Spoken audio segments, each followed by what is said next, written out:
Hey guys, PayDroV here. Now I just want to cover this topic real quick with you guys, and it's been popping up on my feed on social media. People have been talking about a cyber attack, and not just people, but the media as well. They've been presenting cyber attacks, cyber warfare, cybersecurity, everything with elections. They often push this narrative of this blame game, right? Russian produced and specifically designed to go viral to undermine American confidence in the security and integrity of our elections. And it's not a surprise, Andrea, because we have seen them doing this throughout the last several weeks and months.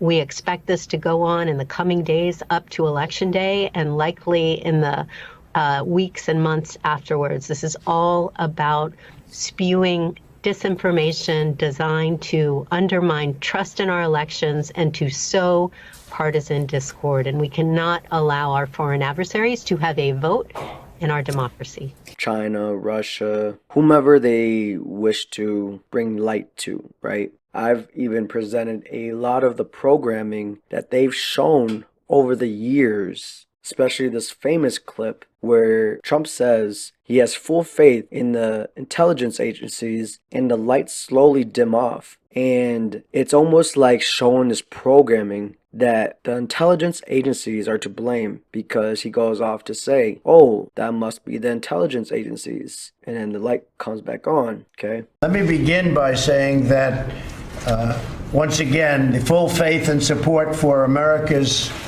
intelligence agencies. I have a full faith in our intelligence agencies. Whoops, they just turned off the light. That must be the intelligence agencies. There it goes. Okay. You guys okay?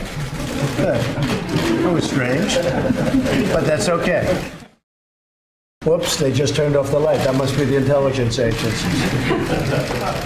There has been a lot of things surfacing, a lot of things being shown. Also with the elections, I've noticed something too, where this title says, while Obama is rallying for Harris in Pittsburgh, Kamala returns to Phoenix. And it was quite interesting because with the Phoenix, it is also a rebirth. And I've noticed Kamala making a lot of references to Obama and Obamacare. So, of course, they're building up the momentum of when Obama became president. They're doing that for Kamala too. But this is why I also believe they're going to wait a couple more years before they slide her in. But if they do it now, it might be a little too early because there's not enough momentum there, which they can actually really build up over the years, especially with Obama and him urging young black men to vote for Kamala. So they're making it into a race thing as well. Civil race war. Anything they can brew up, they will manifest it to bring chaos, and with chaos to bring order. Obama made a surprise visit to Kamala Harris's campaign headquarters in Pittsburgh. It was there that he got candid, maybe a little too candid if you are in the vice president's inner circle tonight. He warned that Harris is underperforming him with black voters, and he had a message specifically for black men. Part of it makes me think that, well, you just aren't feeling the idea of having a woman as president. And you're coming up with other alternatives and other reasons for that. So now you're thinking about sitting out or even supporting somebody who has a history of denigrating you because you think that's a sign of strength, because that's what being a man is, putting women down. That's not acceptable. So there's a lot of things being manifested and talked about, being presented with the programming as well. So this is almost turning into a whole Obama versus Trump rebirth, because with Kamala, they're also bringing this attention of a woman president. So they're using sex as a statement, using gender. So they're obviously going to use a lot of things to their advantage, including healthcare, education, etc. That's part of the programming. Like Trump has said, we have came a long way. And he was talking about with Oprah too, because they mentioned Oprah. And back in 1988, Oprah asked Trump, will he ever run for president? And it was almost like it was all paving the way, paving the way. Yeah. But there's probably no one in history that I've ever seen that's been attacked the way you've been attacked and the way they've done it, so coordinated and systematically. And when you see those same people in the past, very favorable to you, like Oprah, when you were on Oprah's show, very. She was encouraging you to be Last week, president. I did one of her last shows. I think maybe Thursday or Friday. That was a big deal, being on Oprah's show, the last one. And I was like one of the last shows in that final week. And I said, boy, we've come a long way since to me. And I know people have talked to you about whether or not you want to run. Would you ever? Probably not.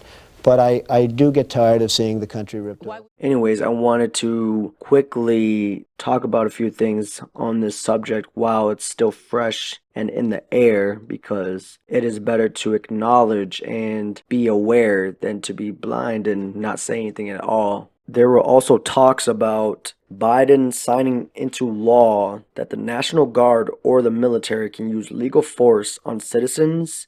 And I believe they fact-checked this too, but with everything going on, we know there are loopholes. We know there are things done by design and snuck in between laws and not noticed. They do like to do things where they now have power to really silence those who speak up. So if this isn't true, or it is true, we have to always be aware and caution that anything is truly possible in this point of time. The time that we're in right now, it is all possible, okay?